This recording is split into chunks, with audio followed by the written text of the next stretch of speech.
Meron pa yung Angels of Death, tragis yan.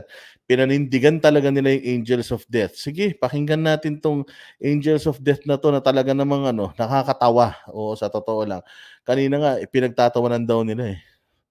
So, yung daw ganun ni Pastor Kibuloy, ano sinasabi nitong batalyon, signal batalyon? Ano yun? Hindi daw nila alam yun. Pero putya, itong isang kupal na na asset ni Torre, puta alam daw niya. Sige, pasok. Inutusan naman ang private army ng Kingdom of Jesus Christ na pumatay ng mga tumiwalag na miyembro ng KOJC at mga kritiko ni Pastor Apollo Kibuloy. Yan ang binunyag ng dating miyembro ng naturang private army. Nasa frontline ng balitang yan, si Mayan Losbanya. Ang daming sinabi nitong mamang to na namatay. Namatay yung ganito, pinatay yung ganyan. Sabi ni ganito, binaril daw niya. Sabi ganito, binaril daw niya. Sabi ni ganyan, binaril daw niya.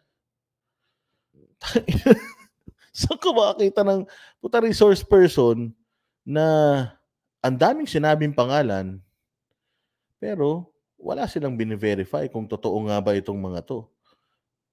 So lahat talaga hearsay. Ganito din sa Quadcom, ganito din dyan sa Senate Inquiry on Public whatever. Puro hearsay. Talagang nagiging na siyang kangaroo court. Humarap sa pagdinig ng Senado si Edward Ablaza Masayon. Katulad tong Edward Ablaza Masayon, kung totoong may angel of death, nung pumasok ang mga pulis sa loob, pinagdamit pa rito ng pulis. Nagva-vlog pa to sa loob. Kung talagang takot ka sa buhay mo at talagang mamamatay tao sila, tangina patay ka na ngayon.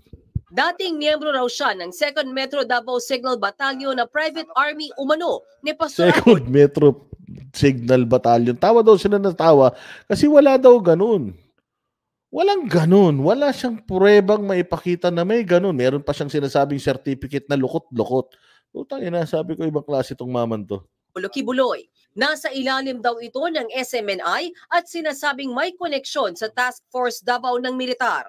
Sabi ni Masayon, pumapatay sila ng mga tumiwalag na miyembro ng KOJC o ng mga lumalang. Pumapatay ng mga tumiwalag. Ang dami nyo ng tumiwalag. Buhay pa naman kayo. Ikaw, tumiwalag ka, buhay ka. Yung babae, tumiwalag, buhay. Yung matanda, tumiwalag, tumanda pa. Di sana hindi na tumanda yan. At ang dami ko pang nalaman ng mga tumiwalag at itiniwalag dyan na buhay pa naman. Wala naman nagre-reklamo ng namatay kami at pinatay kami ng angel of death. Ni isang kaso, wala naman na i-file na sinasabi nila sa mga polis na mga pamilya nitong mga to na pinatay sila ng angel of death o pinatay sila ng mga Sparrow unit ni Pastor Apollo Kibuloy.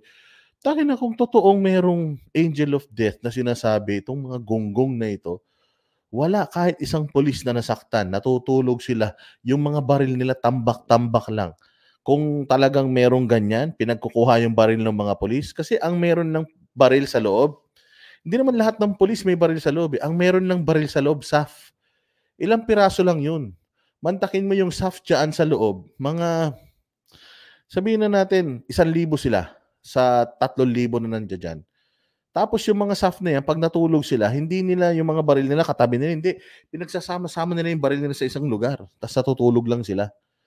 Kung talagang may angel of death, may kumuha na sana nung baril.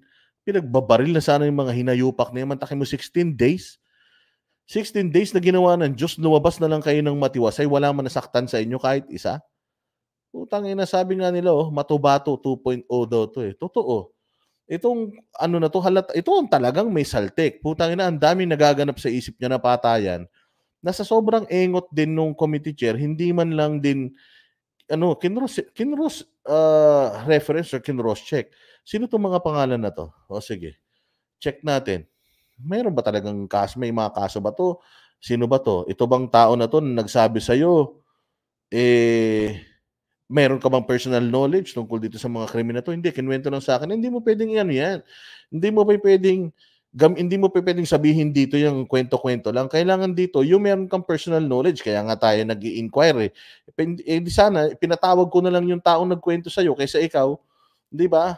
Willing ka bang itapatawag natin yung mga tao na yan? Will they testify na, yes, pumatay ako? Will they do that? Ewan ko rito kay Madam Risa. Pasensya na, Madam Risa, ha? Pero totoo naman eh. Itong ginawa mo rito, ano na to eh. Tapos nasa isip mo yung nangyari na to eh. Talagang trial by publicity na lang to. Laban kay Kibuloy.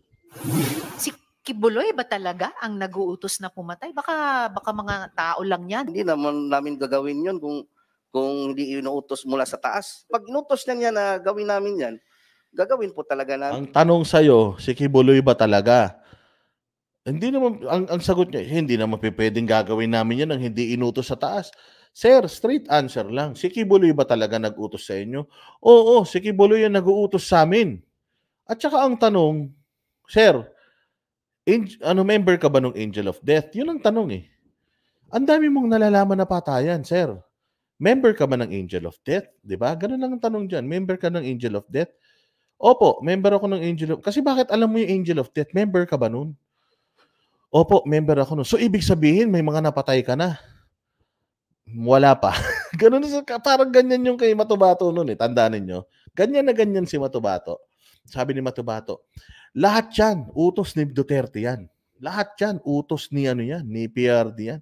Kami ang pumapatay sa mga ganito. Kapag may ganyan, pinapatay namin, binabaon namin sa ganyan. May pinatay pa nga kami sa McDonald's eh. Diba? Yun ang kwento niya. Ang dami nilang pinatay. As in. Tapos nung tinanong na siya, Matubato, question, ano po yun? Nakapatay ka na ba? Hindi pa po. Putang ina, ang dami niya ng kinwento na ako pumatay, kami pumatay kay ganito, si Pulong, meron pa nga yan, galit niya. Dahil sa babae, pinatay namin yung lalaki. Pero nung tinanong mo siya, kung nakapatay na siya, hindi pa po, hindi pa. Sa isip ko pa lang. So, ganun din tong mokong na to. Tinanong siya, utos ba ni pastor yan? Eh, gagawin ba naman namin yan kung hindi inuutos ng nasa taas? Nasa taas. Sino yung nasa taas? Baka si Jesus yan. Nasa taas si Jesus. But anyways, it's a simple question answerable by yes or no. Yes. Si pastor ang nag-utos. Paano inuutos sa'yo? Verbal? Nalapitan ka niya, hoy, kalbo, patayin mo to. Ganun ba? Diba? Ganun lang simple yung tanungan. Mahuhuli mo na to mga putang inan to kung nagsisinungaling sila o hindi. Kaya puta, sabi ko nga sa'yo, pag itong kupal na to, nasa witness stand na, tangina matata ito kapag kakinros examine na to ng mga abogado ni PRRD na po siya, mga dean, mga professor of law, tangina kawawa to mga to. Amin yun. Itinanggi naman ni Kibuloy na mayroon siyang private army. Kasinungalingan at kung yan ay akusasyon, inihiling ko ang accuser na mag-file siya ng kaso laban sa akin. Ano naman? Eksakto, di ba? Again, the armed forces of the Philippines denied this already. PNP nagbitaw ng statement regarding dito sa Army Reserve Unit nila na pinangangasiwaan ng military. The military said, hindi po nagagamit yung aming military reserve units para sa private army.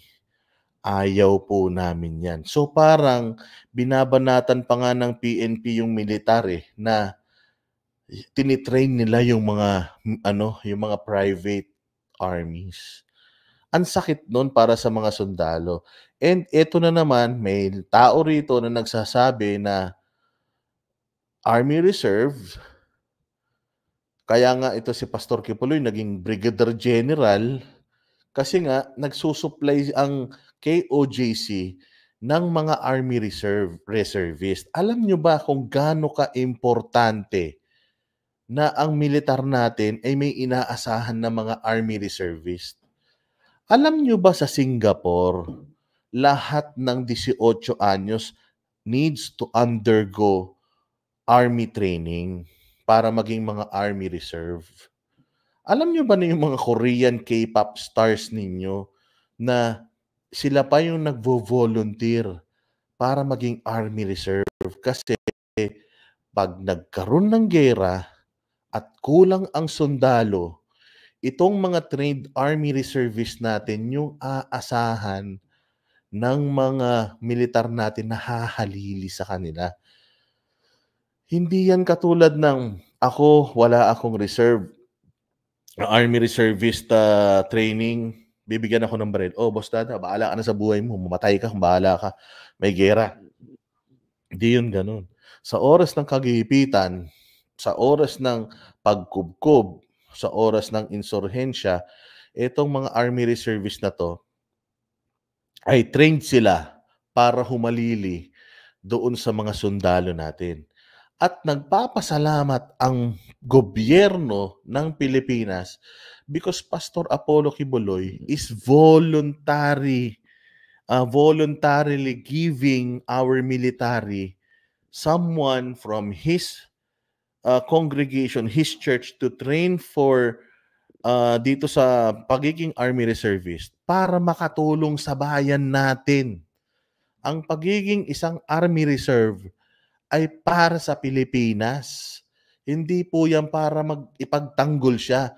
Unang-una sa lahat, si Pastor Apollo Kibuloy, kung totoo yung sinasabi niyo, sobrang dami ng pera ng tao na to, he can pay for his security. Bakit pa siya kailangan magpa-train ng mga Army Reservists para ipagtanggol siya? Kaya naman niya magbayad ng ng security agency na kayang magbigay sa kanya ng tao na babantay sa kanya. Mga bodyguards na babantay sa kanya. 'Di ba? Alam niyo ba sino bodyguard niyan? Si Crescente Canada na kaibigan din niya. Ayun lang sila. Wala silang meron lang siyang driver, meron lang siyang close-in aid, meron lang bodyguard to. Ito nga lang high profile na walang bodyguard na walang police na bodyguard. Tingnan ninyo yung ibang mga ministro sa ibang mga simbahan. Tingnan ninyo kung sino yung mga escort niyan. Puros mga police. Yung mga pogo nga police yung mga escort yung pa kayang mga ganito kalalaking tao. Ano po yung Angels of Death?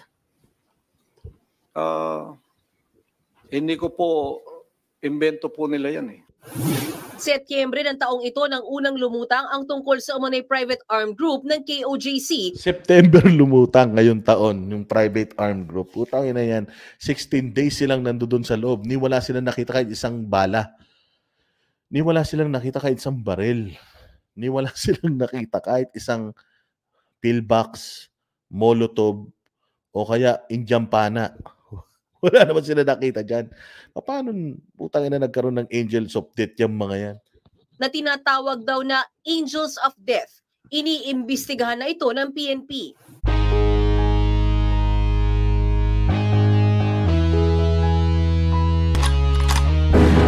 Yan ang banateros, walang inuurungan. Pag tama palakpakan, pag mali ay babanatan. Yan ang banateros, boses ng ordinaryong Pilipino. Banateros ay walang